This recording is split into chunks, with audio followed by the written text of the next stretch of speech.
Attends, petite pause. Ouais, mon corps, c'est bon, c'est passé maintenant. Je savais que ça ferait ça. Je le savais. Excusez-moi. Mais ça a bien fini. Ok. Hein. Nous accueillons un Attends. nouveau cadreur aujourd'hui. Veuillez excuser le problème technique s'il y en a. On y va ou on n'y va pas? Ouais, vas-y, on y va parce qu'il y a un Allez. barbecue qui nous Ouais. attend. Je commence à avoir faim.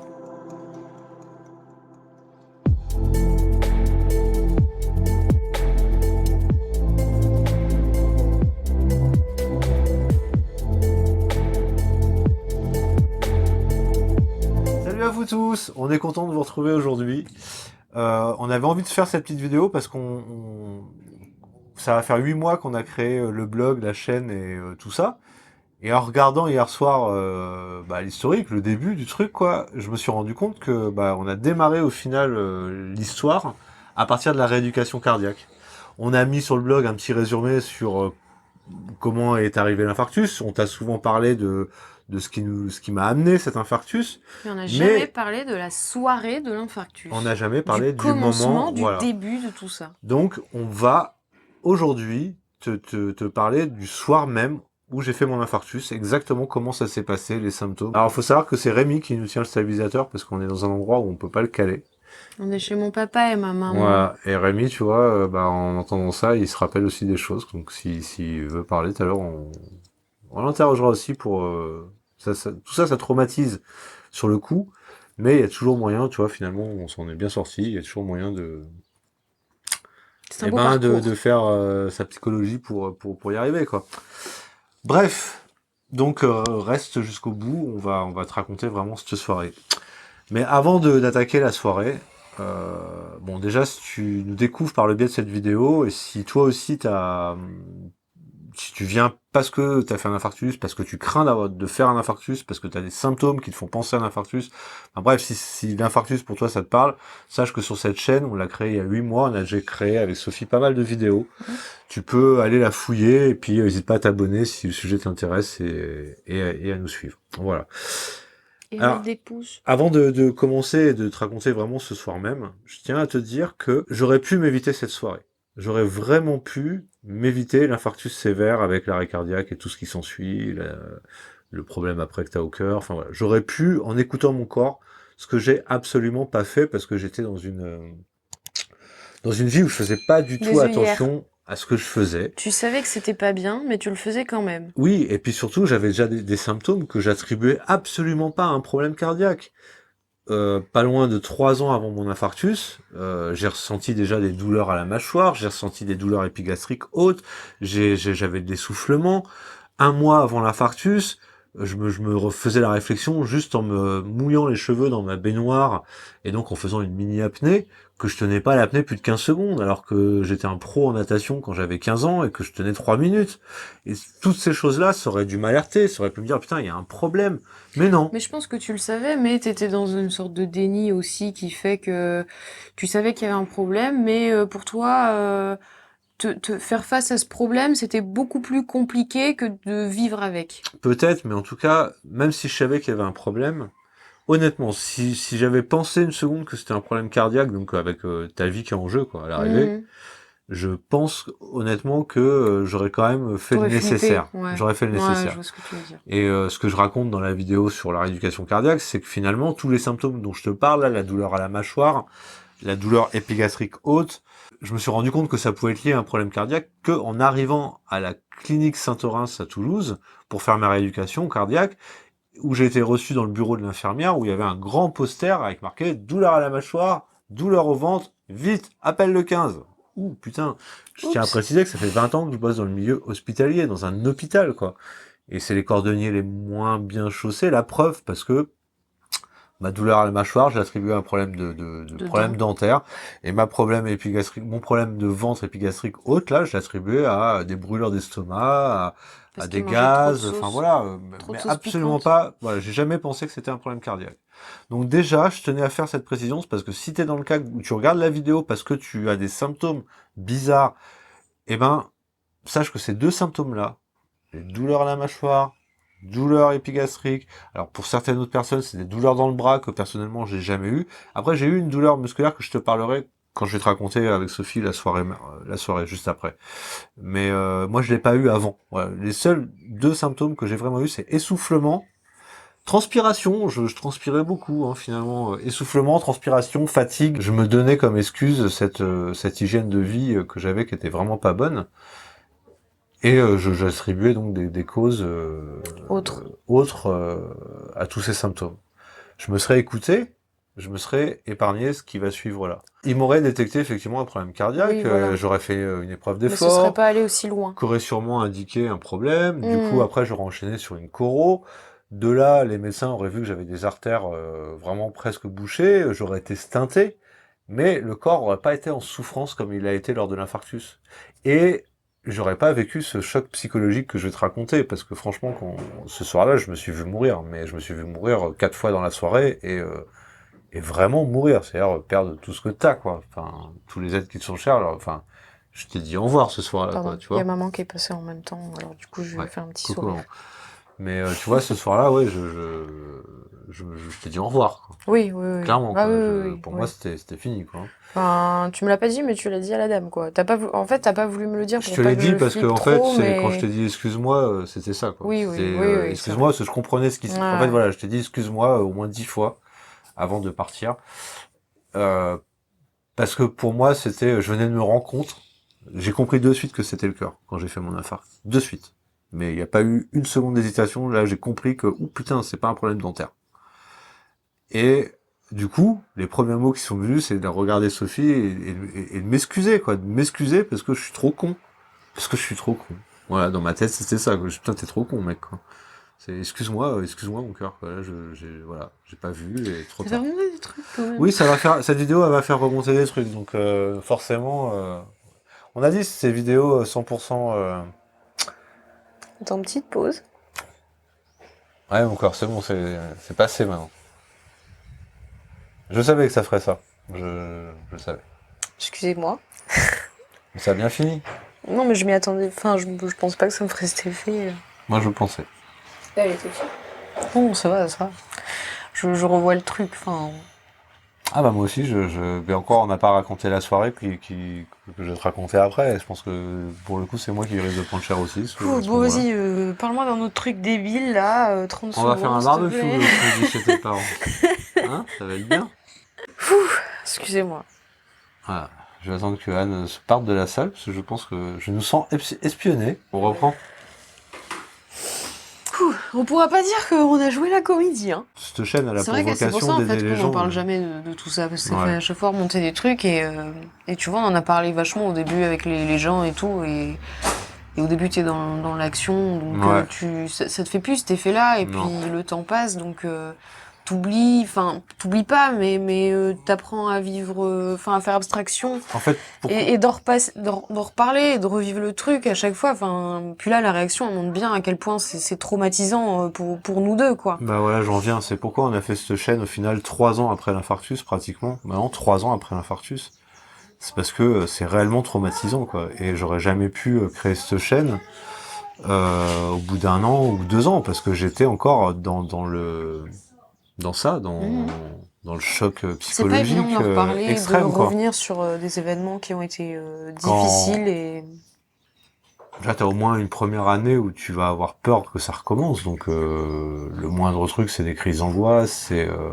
Moi, je comprends. On a créé un groupe sur Facebook où les gens parlent et les gens peuvent libérer un peu leur ressenti juste après l'infarctus. Et je les comprends trop parce que t'as eu ce problème. T'as vraiment peur que ça recommence. C'est le premier truc. Et du coup, cette peur que ça recommence, te met dans un état et dans une boucle qui est pas du tout. Un cercle vicieux. Ouais, c'est un cercle vicieux qui va pas t'aider du tout à reprendre ta vie du bon pied facilement. Et l'intérêt de cette chaîne, c'était, on s'était dit avec Sophie, putain, au bout de 3 ans qu'on a réussi à évacuer tout ça, à l'accepter, on a réussi au bout de 3 ans à accepter que ce qui m'était arrivé, c'était déjà 100% de ma faute. C'était la faute de personne d'autre. À tous les niveaux, d'une de pas m'être écouté et vois, la manière dont j'ai dis- vécu et ce que ça m'a amené. Tu dis 100% de ta faute, mais Bah, moi qui suis à côté, je me dis que c'est un peu de la mienne aussi, parce que Ouais, je j'aurais très comprends. bien, enfin, T'aurais bien pu je me tirer la dis, sirène bah d'alarme ouais, je vais aussi, faire ouais. hamburger aussi, voilà quoi, sans Ouais. déconner, pourquoi je vais pas faire les carottes? On allait bouffer à McDo une fois par semaine, enfin, tu vois. C'est con, mais ça joue aussi, Voilà. quoi, Alors si enfin, t'as pas suivi, si c'est la première vidéo que tu regardes, voilà, sache que bah, je pesais pas loin de 125 kilos, que je fumais un peu de tout depuis l'âge de mes 14 ans, bon, l'hygiène de vie que la je plus pourrie qui mangeais, puisse voilà, exister, je sais pour pas, de faire simple. sport, voilà. Enfin, Je me dis que j'étais, j'aurais pu intervenir là-dedans, mais en même temps, forcer quelqu'un à faire des choses qu'il a pas envie de faire, mais c'est pas non plus une voilà, t'es solution. arrivé un peu sur Et le tard. Tu puis, aurais pu oui. intervenir, mais le mal était déjà Oui, fait, oui, quoi, oui. entre Bah oui, guillemets. puisque on s'est mis ensemble, ton infarctus, tu l'as fait 1 an, 2 Un ans an, après? 2 ans après. Même Ouais, pas. 2 ans après. Donc, bienvenue dans ta nouvelle vie. C'est ça. Du coup, voilà, pour en revenir, on a créé cette chaîne, c'était pour se dire, putain, on a passé 3 ans de galère où on a eu des putains de bas, Ouais. mais vraiment des putains de bas et de bad. Parce Et qu'il y en a pas beaucoup des hauts quand même, hein, dans ces 3 non, ans-là, dans hein. ces 3 ans, il n'y a pas beaucoup de hauts. Il y a vraiment beaucoup de bas où on n'aurait jamais pu créer une chaîne YouTube pour parler de ça parce qu'on était vraiment trop la tête dans le Ouais. guidon et la tête dans le brouillard. Et une fois qu'il y a eu ce fameux déclic et cette prise de conscience et ce renouveau et ce nouveau chemin qui s'ouvrait à nous et cette seconde chance qui s'ouvrait à nous, et ben on a voulu justement faire ce témoignage parce qu'on a vu que sur internet déjà il y avait personne qui l'avait fait et donner la possibilité aux gens qui sont dans le même brouillard de peut-être pas faire 3 ans. Et puis qui Toi, de voit peut-être se que, dire qui voit aussi que c'est possible de sortir de ce brouillard, ouais, finalement, exactement, en se rendant compte que, mais tout va bien, tout va bien. exactement. Alors, petite bémol, moi je te parle d'une expérience qui a été pour moi traumatisante. On voit aussi des gens pour qui ils font un infarctus et puis hop, ça repart nickel. Mhm. Ils ont compris ce qui leur était arrivé et puis ils ont même pas de dépression. C'est pas la majorité, mais il y en a. Donc effectivement, bah, si c'est le cas, déjà tant mieux. Et puis n'hésite pas à laisser des messages groupe. sur le groupe pour expliquer aux gens qui eux vont mal, bah, qu'est-ce qu'ils peuvent faire pour aller bien. Et quelqu'un qui va mal, ça lui fera toujours de bien de voir que quelqu'un qui est dans le même cas que lui ouais. arrive à s'en sortir et se sent bien. Voilà. Et avant de commencer à te raconter ce soir, ce fameux soir, le soir où tout a basculé, aussi, il y a une frange de la population, et ça je m'en rends compte, il y a au moins 5-6 personnes sur le groupe qui sont dans ce cas-là, qui ont fait un infarctus sévère, avec des fois des pontages coronariens, des trucs lourds, alors qu'ils étaient sportifs, qui mangeaient sainement, Ah oui, ça peut arriver. qui s'étaient jeunes. Et là, franchement, Là, c'est dur, je me mets à leur place, Ah ouais. et je pense que pour eux, Ça doit être, vraiment, ça doit être très compliqué, parce que tu comprends encore moins, en fait. c'est ça, moi je sais pourquoi j'ai fait Oui, mon oui, infarctus. oui, Je ça sais que fait j'ai ta fait de la raison. merde, je peux te l'expliquer, je peux te dire, je suis 100% responsable de mon infarctus. Mais eux, l'infarctus, c'est pas une maladie générale. Il y a plusieurs stades d'infarctus, il y a plusieurs degrés, il y a les gens qui ont été stintés, les gens qui ont été pontés, c'est vague. Et il y a des différentes manières de le vivre, et il y a différentes manières d'y survivre. Donc c'est pas une généralité. Mais par contre, si on peut aider les personnes qui ont été dans notre cas, eh ben ça nous va très bien. On y va, on va te parler de cette putain de soirée où tout a basculé. C'était le 13 novembre 2015, et je pense que cette 13 date... novembre, déjà. 13 novembre 2015, c'était un vendredi soir. C'était un vendredi 13. Et je pense que cette date, elle va résonner dans ta tête, parce que le 13 novembre 2015, si tu te rappelles bien, c'est le soir des attentats du Bataclan et des attentats des terrasses à Paris. Et très honnêtement, il y a eu des études de fait comme quoi, ce soir-là, il y a eu 30% d'infarctus en plus en France. Et je pense que c'est pas pour rien, simplement parce que si comme nous, t'as été scotché à ton écran de télé pendant 2 heures, les médias ont passé un level, ont passé un cap dans la transcription de l'angoisse et de l'horreur en direct. Je me rappelle avoir vu des gens transpercés de balles, leur famille les tenir, juste à la télé, quoi. Les pompiers, et c'était en direct, c'était du live, c'était pas un film. C'était ouf. Un mec tenir sa sœur et le pompier lui dire accompagnez-la, mais il n'y a plus rien à faire.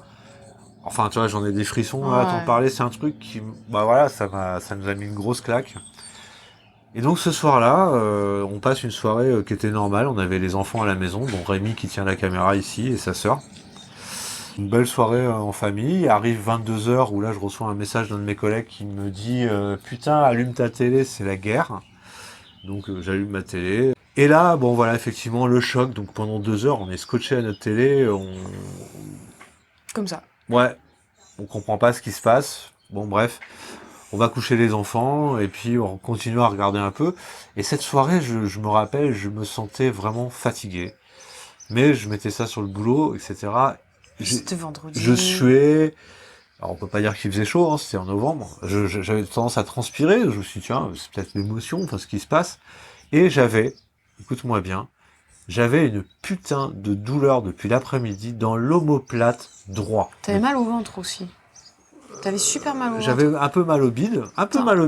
un peu. Non mais c'est après quand Ah. l'infarctus saison, là j'ai eu très très mal. Mais D'accord, ok. la journée j'ai eu Mais ça un a petit peu mal au commencé, bide. ouais. Mais surtout le pire de cette soirée-là, c'était cette L'omoplate douleur droite. à l'omoplate droite. Je l'envoie, il était dans le lit comme ça, là, et il se massait contre le pan du lit Ouais, derrière, là. j'avais trouvé une arête sur je sais plus Et, quoi, quel mais il meuble. appuyait comme un malade. Je lui disais, mais ça va pas, non? Alors je lui faisais des petits massages, mais ça passait pas, et c'était tellement pas suffisant qu'il était obligé de se labourer contre le mur. Ouais, C'était ouais. impressionnant, Alors quoi. ça, c'est un symptôme pareil que t'entends pas souvent parler. J'avais pas de douleur dans le bras gauche Ouais, ni dans parce le qu'on bras a l'habitude droit. d'entendre gauche, mais omoplate droite, c'est pas le truc auquel t'es habitué. Ouais. Malgré tout, quand je me massais, ce point, ça me remontait un peu là, tu vois. On va en reparler. Bref, Wow. la soirée se passe. On reste, les enfants sont couchés, et on les a couchés genre à 22h30. Et on a continué à regarder BFM et regarder toutes ces horreurs et le Bataclan. Donc on est resté jusqu'à 1 heure et demie devant la télé. Donc on est la nuit on est au 13 au petit 14. matin du 14 novembre. Et là, on se dit, on éteint la télé, stop, c'est bon, c'est horrible, et on va essayer de dormir comme on peut. On éteint la télé, et on s'allonge. Voilà. Souvent, les gens te diront, tu fais ton infarctus le soir en te couchant. Donc, pense-y. Je m'allonge, et je me sens pas bien. Je me sens pas bien, mais pas mal au point de penser qu'il va se passer un truc aussi important. Arrive, je suis presque en phase d'endormissement, et j'ai un fils qui tient la caméra, comme je l'ai dit, Rémi, qui est somnambule. Et Rémi, vers 2h30 du matin, à 2h30 du matin, se réveille, enfin, somnambule dans la maison. Alors, il était plus dans sa chambre, il était parti dans la salle gambader en mode Ouh! Je le secoue, j'essaye de le réveiller de son somnambulisme, et je le recouche. Et là, alors je le recouche, et là, je te jure, je vais aux toilettes, et j'ai ma douleur à la mâchoire qui me prend, mais comme jamais. Alors, je t'ai dit que je l'avais eu 3 ans avant, j'ai eu ces fameuses douleurs, hein, épigastrique et mâchoire. Et mais là, un truc de fou, tu sais, l'impression d'avoir une presse qui t'écrase, que ça descend dans la gorge et que ta gorge s'enflamme, et la douleur épigastrique qui est arrivée en puissance 1000 et surtout qui est remontée cette fois dans la poitrine et qui m'a serré comme un étau. Et là, je suis sur les chiottes et je suis en mode, je sens qu'il y a un gros problème. Je souffre, j'ai mal, je comprends pas ce qui se passe, je comprends pas encore que c'est le cœur là, tu vois, mais je comprends qu'il y a un gros problème. Je me relève, j'arrive à aller jusque dans la chambre, je m'assois sur le lit. Comme ça. Sophie comprend qu'elle se réveille, elle dormait. Elle se réveille. Non, je dormais pas en plus. Tu dormais pas? Non, je dormais pas. Mais ça va, chérie. Enfin, parce que ça faisait un moment que tu me disais que t'avais mal au ventre, et là, t'étais vraiment. Et là, je suis comme ça, quoi. plié en deux, et j'essaye de le faire passer avoir aussi mal au ventre. en pensant encore que ça peut être des gaz. Un truc énorme, mais genre Tchernobyl dans ton ventre, tu vois, mais que ça peut être des gaz à évacuer. Donc je suis comme un con, là, comme ça, plié en deux, essayer de pousser, là, que ça parte, bon bref. Tu peux passer les détails. Ouais, je passe les détails, et là, ça prend une autre dimension. Ça prend la dimension où je sens le malaise arriver, et surtout, je commence à sentir que c'est mon cœur. Alors comment je le sens? Je sens que ça bat plus du tout régulier, et surtout, je sens que ça s'arrête. Alors tu vas me dire, je sens que ça s'arrête. Ouais, je sens que ça s'arrête simplement parce que quand ça s'arrête, eh ben j'ai des fourmis dans les mains, et je n'ai plus de bras et plus de jambes. C'est-à-dire, je sais pas comment t'expliquer, Il était allongé dans le lit. Donc je m'allonge. Complètement essoufflé, essoufflé Blanc, et en même essoufflé, temps, c'était bizarre. Il avait froid, il transpirait en même temps, il voulait que je le refroidisse, mais en même temps, il avait chaud, puis d'un coup froid. Enfin, c'était trop bizarre, je savais plus ce que je devais faire. Et j'avais vraiment l'impression que j'avais 500 ou 600 kilos sur la poitrine. Et je voyais que... Impossible de trouver ma respiration, impossible de parler. Donc je suis allongé dans le lit avec cette espèce d'étau de 600 kilos qui m'écrase. Et par moment, je sens que ça s'arrête. Je sens que mon cœur s'arrête. Donc alors, pendant que j'ai l'étau, j'ai des espèces de spasmes. C'est-à-dire que j'ai les jambes qui montent et les bras qui bougent tout seuls. Tu vois, en gros, je suis en mode... Excusez-moi, on va la refaire. Cherche ta respiration, tu n'y arrives presque plus, donc tu peux pas T'as parler. l'impression qu'il s'étouffe. Donc j'ai tout juste eu seul. le temps de dire à Sophie, appelle.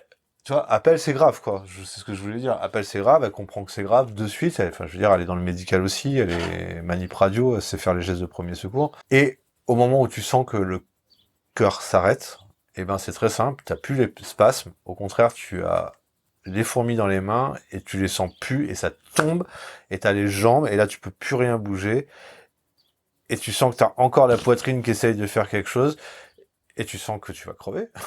Et hop, ça repart, hop, bonheur. Alors quelque part bonheur, mais ça repart en mode spasme, et ça fait ça tout le long. Alors là, pendant ce temps-là, elle est en train de téléphoner aux pompiers. Alors, t'es en train de téléphoner au Moi, SAMU. Je te laisse parler, parce que moi, je l'ai pas vécu ce moment-là, parce que j'étais en train d'essayer je me battais pour Bah déjà, toi, t'es à côté, tu vois ça, t'es en panique totale, mais bon, tu sais que tu peux pas trop paniquer parce que là, pour le coup, il y a quand même toute la vie de la maison entre tes mains. T'as les enfants qui sont en train de dormir, lui qui est en train de crever dans le lit, et toi, c'est vraiment pas le moment de perdre tes moyens. Donc pression maximale, quoi. Tu sais que là, si tu paniques, c'est terminé, t'arriveras à rien. Là, je pense que tu comprends qu'il faut que les pompiers, ils arrivent vite, quoi. Tu sais que c'est un moment qui est tellement urgent que tu peux pas paniquer et prendre le risque de perdre tous tes moyens, quoi. Donc, je dis pas que j'étais en mode zen, attitude impossible. J'étais comme ça, j'avais les mains qui tremblaient toutes seules, prendre le téléphone presque, tu sais, une vieille qui a Parkinson. C'était ça, quoi. Et puis, tu passes l'appel en essayant d'être concis, direct, aller directement à l'information. Mais le médecin, au bout du fil, il t'entend. Enfin, j'ai essayé d'être calme au téléphone, tu vois, justement pour pas partir dans tous les sens. Qu'est-ce que tu as dit? Parce que ça peut intéresser les gens. Enfin, si un jour ça devait arriver à quelqu'un, je pense que c'est intéressant de savoir quels sont les mots à avoir pour que le mec qui se déplace et qui pense pas que c'est le petit malaise du vendredi soir. Le médecin me demande qu'est-ce qui se passe. Je lui explique que mon mari va pas bien du tout, qu'il est en train de faire un gros malaise parce que je savais pas moi que c'était le cœur. Enfin, je le vois pas bien, je le vois blanc qui transpire, qui arrive plus à respirer.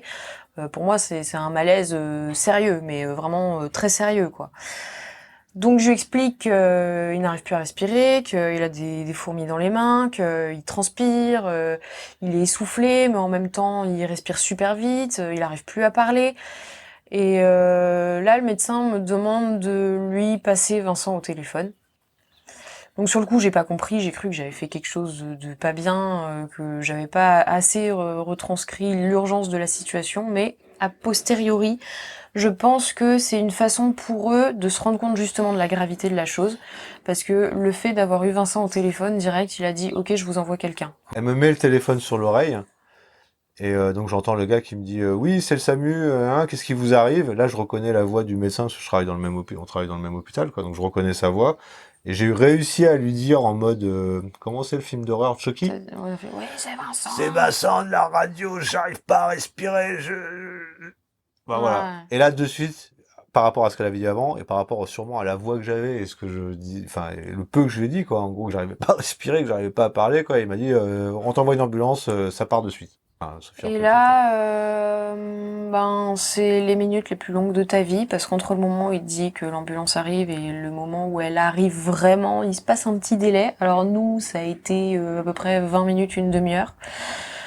Ça peut être plus, ça peut être moins. Suivant où t'habites, voilà. Mais même au bout de 5 minutes, j'avais l'impression que ça faisait déjà 2 heures, quoi. Bon, on a eu un gag, on a eu, je pense, les pompiers les plus gaguesques, mais c'est la vie, quoi, ça. Alors le SAMU arrive après les pompiers. On a une maison qui est quand même pas très facile, mais bon. Ouais, d'accès. Voilà, bon, on te passe les détails de ce que Sophie a dû faire sur moi pour me maintenir en vie en attendant qu'ils arrivent. Hein. On va pas rentrer là-dedans, parce que déjà, rien que d'en parler tout à l'heure, ça l'a émotionné. Mais je pense que tu es apte à imaginer ce qu'il faut faire. Donc, apprends à faire les gestes de premier secours. Ouais, si j'ai bien un conseil à donner... Je pense que ça peut être utile... N'importe quand, tu vois quelqu'un faire un malaise dans la rue, qui fait un arrêt ou quoi, apprends à masser, apprends les premiers gestes, quoi. Et puis du coup, bah, les pompiers sont arrivés, le SAMU est arrivé. Puis t'ont embarqué, et Ils puis m'ont voilà, quoi. embarqué, j'ai refait encore un arrêt dans le camion avant d'arriver à la clinique, puis après je suis arrivé à la clinique, et ils m'ont mis le stint. Je m'en rappellerai toute ma vie, Tu quoi. veux parler du gag du camion quand même? Parce qu'il est assez fort celui-là. Bah, en fait, le camion, le truc, c'est que notre entrée de maison, elle est en montée et en virage, avec deux murs qui l'entourent, et que c'est très... Alors, tu montes très facilement, mais quand tu redescends, bah, Il faut faire une marche arrière en virage. Voilà, quand tu le connais pas, bah, t'as tendance à te foutre dans le mur, quoi. Et C'est puis, ce la qu'ils ont fait. montée est bien sûr en gravier, donc, une fois que t'es mis dans le mur, il faut que tu arrives à ravancer, et bah, là, Mais ça ça patine. patine. Bah, ils ont dû galérer 10 minutes. Alors, je voyais Et moi j'étais du balcon, je voyais l'ambulance comme ça qui reculait, je fais non, ils vont pas se prendre le mur quand même. Bing, ils se prennent le mur. Je me dis putain. Bon, alors je les regarde en me disant non, il est pas du tout en train de crever dans le camion, c'est pas grave. Moi, entre mes Allez-y les pertes de gars. connaissances et mes retours à la réalité, je voyais la gueule du médecin du SAMU qui était dans le camion de pompiers en train de, alors, sans me montrer à moi que il y avait un problème, mais elle se disait mais c'est un sketch quoi le truc. Il faut, en fait, en général, t'as 90 minutes quoi pour survivre. Hein. Ouais. Et on devait en être à 35 Ah, et t'as mis 1 heure à être évacué de la maison. il y avait 10-15 minutes pour aller en mode ben bon jusqu'à la clinique quoi. Et d'où ma nécrose que j'ai maintenant au cœur. J'ai fait souffrir mon cœur plus qu'il ne le fallait pendant Mais ce tu t'en phase-là. sors très bien. Je m'en sors super bien. Bon. Parce qu'il a vachement bien récupéré aussi grâce à la rééducation cardiaque. Ah ouais, justement, carrément, et carrément. tout ce qu'il a mis en place, ça lui a permis de récupérer quand même une bonne partie de ce Ouais, qui c'est aurait vrai, pu être, c'est vrai, faut le dire. c'est vrai. Mais voilà, je tenais juste à raconter quand même l'arrivée à la clinique où bon, entre deux dans le camion, je me suis réveillé plein de fois en voyant les médecins et les infirmiers en sueur parce que j'imagine qu'ils ont travaillé un peu sur moi. Et arrivé à la clinique, donc je suis toujours dans cet état de spasme et de je vais crever. J'ai quand même réussi à dire à l'infirmière de dire à mes enfants, de dire à Sophie ce que j'avais à lui dire, que je garde pour moi, et ce qu'elle a gardé pour elle, du coup, heureusement. Et en terminant en disant après pour les enfants tout ça Sophie saura quoi leur dire. Voilà, tu vois, c'était pour moi c'était fini, j'arrivais pas à la clinique vivant quoi. Juste pour te donner quand même le level quoi. Et t'arrives à la clinique, t'es dans cet état-là, je te jure, le mec qui te prend, alors merci. Ce jour-là, bah, ce mec-là, il m'a sauvé la vie, hein. Il était 3h du matin, 3h30 du matin, il m'a pris au bloc, ils m'ont passé un espèce de tube là dans l'artère, ils m'ont dégagé, ils m'ont ballonné l'artère, ils m'ont au niveau du cœur, et ils ont mis un ressort pour que le sang puisse recouler à nouveau, quoi. Et je te jure, hein, à partir de ce moment-là, bah, du coup, j'ai re-respiré normalement, j'ai ressenti que ça allait beaucoup mieux. Alors, même si j'ai fait un malaise vagal, parce que tout ça, ça fait mal, parce qu'il t'injecte du produit, parce que le choc et tout, je suis reparti de ce bloc pour aller dans un autre hôpital après, en réanimation. Je sentais que c'est, waouh! Sauvé, quoi. Dans l'ambulance, c'est le premier truc que j'ai fait, c'est lui dire, c'est bon. Je me suis endormi jusqu'à 10h le matin, et là, à partir de là, a commencé, une longue reconstruction pour moi qui a été de 3 ans. Le premier jour, ça allait parce que tu Ouais, la remercies première d'être semaine, en ça allait vie, même. Hein, enfin. tu es plein de gratitude, mais après ça se complique Après, ça se énormément. complique énormément, c'est clair. Alors pas pour tout le monde, mais tu vois, voilà, c'est pour ça que on a oublié de faire cette vidéo finalement, quoi. C'était la Fallait la base, hein. faire. Enfin c'est vrai qu'on n'en a jamais parlé, alors c'est par là que ça a commencé. Voilà. Je pense qu'on n'en a jamais parlé parce que justement c'est difficile et que ça Et il remue fallait que les ça soit choses, le quoi. plus loin de nous et que Ouais. on ait plus ou moins accepté ce qui s'était passé. Et je vais vite fait, tiens Rémi, tu vas te lever. Donc voilà, on t'a raconté toute l'histoire telle qu'elle est, telle que ça s'est passé, sans filtre. Oui, j'ai même versé ma petite larme. Quelque part, ça fait du bien aussi d'en parler. Pour moi, c'était nécessaire parce que faire une chaîne sur bien vivre après un infarctus sans expliquer finalement comment s'était passé l'infarctus en lui-même, et tu vois, il y a que hier, je me suis dit putain, mais on n'a pas fait une vidéo sur cette soirée quoi. J'espère que ça pourra aider du monde, soit si tu es avant l'infarctus, soit si tu viens de le faire, soit si tu es dans le bad de tes 3 ans, enfin bref, j'en sais rien. Dans tous les cas, n'hésite pas, si tu veux en parler, à laisser un commentaire sous cette vidéo, ou même mieux, à venir sur Facebook nous retrouver, à venir sur le groupe, à venir, enfin bref, à discuter. Parce que Partage ton expérience, voilà, ça peut toujours c'est aider important quelqu'un. d'en discuter. Le fait de partager ton expérience, ça aidera toujours quelqu'un à un moment donné, même si ton expérience, tu la sens négative au moment où tu vas la partager. Si cette vidéo t'a intéressé, eh ben n'hésite pas à t'abonner sur YouTube, à cliquer sur la petite cloche qui va bien pour être tenu au courant des informations. Mets-nous un petit pouce parce que ça fait monter la vidéo dans les résultats et le but c'est quand même que cette vidéo soit vue par les personnes qui en ont besoin. Et puis n'hésite pas à nous retrouver sur tous les réseaux, sur Instagram, sur Facebook, tout ça. Alors maintenant on y partage notre nouvelle vie, on essaye de donner de la motivation, de montrer un peu toutes les Et astuces, comme tous les ça, hacks tous qui ont ceux marché. qui sortent d'infarctus peuvent voir qu'on peut avoir une vie tout à fait normale Ouais. et hyper agréable, Alors même en mieux que ayant eu normal, hein, franchement. Ouais, même mieux. J'ai qu'une seule vie, hein, j'ai qu'une seule vie. Et dans cette vie, mon premier chemin m'a mené à mon infarctus. Et l'infarctus m'a mené à mon deuxième chemin, c'est-à-dire ma seconde chance. Et franchement, ce chemin, il est 10 fois, même s'il a été dur, hein, il a été plus que sinueux, plus que pentu, plus que glissant. Mais ce chemin-là, je te garantis que pour rien au monde, je retournerai sur le chemin d'avant. Ma vie de maintenant, je la savoure à un point, je savoure chaque seconde, chaque minute qui passe. J'ai conscience à quel point tout est fragile et que c'est normal, c'est la vie. Par contre, maintenant, je fais en sorte que je fais plus le con avec ma vie, quoi. J'arrête d'être négatif. Enfin bref, ça, tu peux aller voir toutes les autres Ça vidéos ouvre qu'on a après fait. plein d'autres portes. Ça m'a ouvert à la Et ça donne spiritualité, un ça m'a nouveau ouvert au regard. calme, à la méditation, à l'introspection sur moi-même, sur ce que j'ai fait, sur ce que j'ai pas fait, sur le temps que j'ai perdu. Voilà. J'ai tout dit, j'ai brodé un peu, je suis désolé, mais je pense que cette vidéo a mérité le brodage.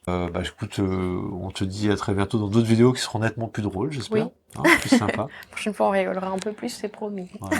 Et je remercie Rémi, vu qu'on n'avait rien Merci, pour poser Rémi. on n'avait pas le pied. Il commence à avoir mal aux pieds. On est chez les parents de Sophie, là. Et je vais juste lui laisser la parole, et si... Je te laisse ma place, Rémi. Ouais, je vais juste lui laisser la parole pour qu'il dise sa vue d'enfant. T'avais quel âge à l'époque, Rémi, en 2015? T'avais 9 ans. Yo, mon fils! Allez, je vous présente mon fiston. Voilà, Rémi.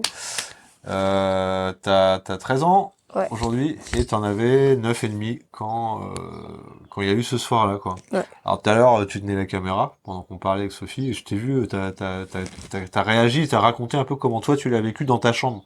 Parce qu'en fait, Sophie a essayé de les protéger, Oh, a ça essayé de pas que vous me voyiez, quoi. De pas voir ce qui se passe, quoi. C'est ça? Vas-y, Ouais. raconte maintenant, toi. Bah, déjà, j'aurais été dans la chambre, je pense que j'aurais rien vu, mais j'étais dans le salon, je dormais, et puis j'ai entendu Sophie paniquer, et du coup, j'ai pas trop compris. Et je pensais qu'ils se disputaient. Et du coup, je suis rendormie à peu près. Et j'entendais papa crier dans les toilettes comme s'il pouvait plus respirer. Et après, il y a les pompiers qui sont venus. Et il y a un pompier, il est venu me voir, il m'a dit t'inquiète pas, ça va aller. Et au départ, je comprenais pas qu'est-ce qui était arrivé, du coup, ça me semblait trop bizarre. Et après, il est parti et Sophie, elle était en larmes et du coup, je comprenais plus rien. C'était assez bizarre. C'est ça, c'est pas traumatisant que pour la personne qui l'a vécu, c'est... J'essayais de pas le montrer, hein. Tout le long, Maggie, elle reprends, dormait, elle comprenait le rien. petit micro pour ajouter que ouais, j'avais envie de pleurer. Enfin, ça me démangeait. Et ça demandait qu'une chose, c'était de Alors, il y a la mère de Sophie là qui nous fait une entrave à la vidéo. c'est de laisser aller toutes les larmes de mon corps, mais devant les enfants, tu peux pas. Donc tu es fort et tu serres les dents et voilà. C'est bon, Rémi, tu peux continuer. Et donc, Ah. du coup, je parle tout près du micro de Rémi. Du coup, voilà, c'est pas que traumatisant pour celui qui le fait, l'infarctus, c'est traumatisant pour toute la famille qui est présente. Et après, il n'y a pas de suivi psychologique, quoi. C'est démerde-toi, quoi, en gros, quoi. Et donc, on a passé 3 ans à se démerder, aussi bien Sophie que moi et que eux, quoi. Petit passage de maman. Voilà. T'as compris à un moment donné que c'était grave quand même? Bah ouais, parce que... Ne m'agressez pas, madame. Après, j'ai compris que c'était grave, mais je savais pas qu'est-ce que c'était. D'accord. À savoir que Sophie a été obligée d'appeler la mère des enfants à 4 heures du matin. Enfin, à 3 heures du matin pour qu'elle vienne les récupérer parce que Sophie pensait qu'elle allait pouvoir me suivre à l'hôpital alors que bon, pas du tout. On en a beaucoup discuté après, Ouais. tous ensemble. Ouais, c'est important d'en parler de ça. Mais voilà, ça n'a pas été simple. Voilà. Allez, cette fois, on a fini pour de bon avec ça. On va passer à toutes les choses positives. Et au barbecue. Et au barbecue, pour nous, on va aller manger là. Regarde les autres vidéos si tu découvres la chaîne. Surtout si tu es en train de déprimer parce que tu as fait un infarctus. Je te conseille vraiment d'aller voir le podcast qu'on avait nommé Si tu déprimes après un infarctus, écoute ça. écoute bien dedans, c'est vraiment ma philosophie du moment qui peut t'aider à aller mieux. Regarde aussi les vidéos que j'ai fait sur le burn-out, sur la dépression. Ah, voilà, pense pas que tu vas rester comme ça tout le temps, pense pas que c'est un état de fait, et sache que ta vie, elle peut être bien, bien, bien, bien, bien meilleure après l'infarctus qu'avant l'infarctus. Voilà, sur ce, on te dit à très bientôt, ici même ou ailleurs. Bye, Au profite de revoir la vie. de derrière de la caméra. Voilà, allez, bye. Bye. Bye.